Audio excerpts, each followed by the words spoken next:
The first Cambridge Apple-enabled school at Chengalpat, integrating nature and technology. Westfield International School. Give your child the best platform to explore and innovate. Admissions open, kindergarten to grade 8. நம்பிக்கை கோரும் தீர்மானத்தை நாங்கள் முதல்வர் அவர்கள் முன்மொழிந்தார்கள். நாங்கள் விடுதலை சிறுத்தைகள் சார்பாக, தோழமை கட்சியின் சார்பாக நாங்கள் ஆதரித்திருக்கின்றோம். 144 பேர் அதை ஆதரித்து வெற்றி பெற்றிருக்கிறோம். ஆகவே அந்த வகையில் புதிதாக முதல்வராக வெற்றி பெற்றிருக்கின்ற மாண்புமிகு முதல்வர் அவர்களுக்கு விடுதலை சிறுத்தைகள் சார்பில் எங்களுடைய வாழ்த்துக்களை தெரிவிக்கிறோம்.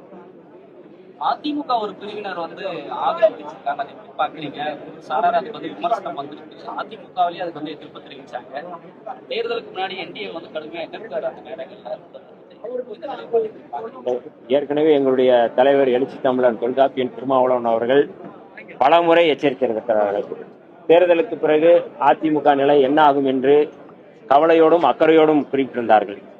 பாஜக மாநில கட்சிகளை அழித்தொழித்துவிட்டு அவர்கள் அந்த இடத்தில் வருவதற்கான முயற்சி செய்வார்கள். ஆகவே அதிமுக தங்களுடைய கட்சியை பாதுகாக்க வேண்டும், தேர்தலுக்கு பிறகு அவர்கள் காணாமல் போவார்கள் என்று எங்களுடைய தலைவர் அவர்கள் அக்கறையோடு தான் அவர்கள் எச்சரித்திருந்தார்கள். அதான் இன்று நடந்து கொண்டிருக்கிறது. இனிமேலும் அதிமுக பாஜகவினுடைய பிடியிலிருந்து, பாஜகவினுடைய அழுத்தத்திலிருந்து அவர்கள் தங்கள் கட்சியை காப்பாற்றிக் கொள்ள வேண்டும் என்று நாங்கள் இப்போதும் அக்கறையோடு வேண்டுகிறோம். எதிர்கட்சி தலைவர் கூப்பத்தூர் வரக்கூடிய அளவுக்கு பேரம் நடந்திருக்கு. எக்ஸ்சேஞ்ச் நிறைய நடந்திருக்குன்னு சொல்றாரு. இந்த கருத்துல அதான்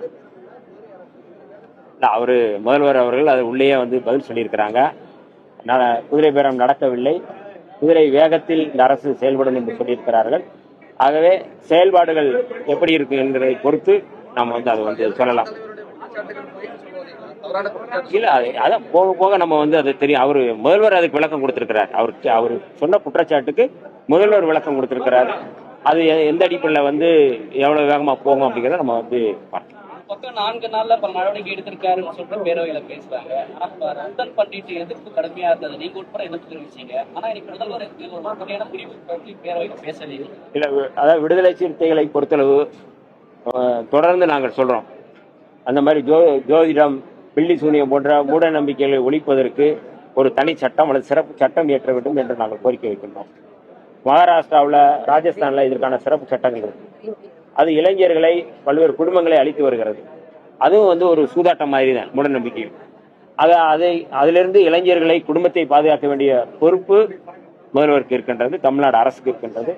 ஆகவேதான் இந்த ஜோதிடம் நியமிப்பது, அரசு பதவி கொடுத்திருப்பது என்பது அது மிக மோசமான முன்னுதாரணம் என்கிற அடிப்படையில் தான் நான் சட்டப்பேரவையில் பேசும்பொழுது இந்த கருத்தை முன்வைத்திருக்கிறேன்.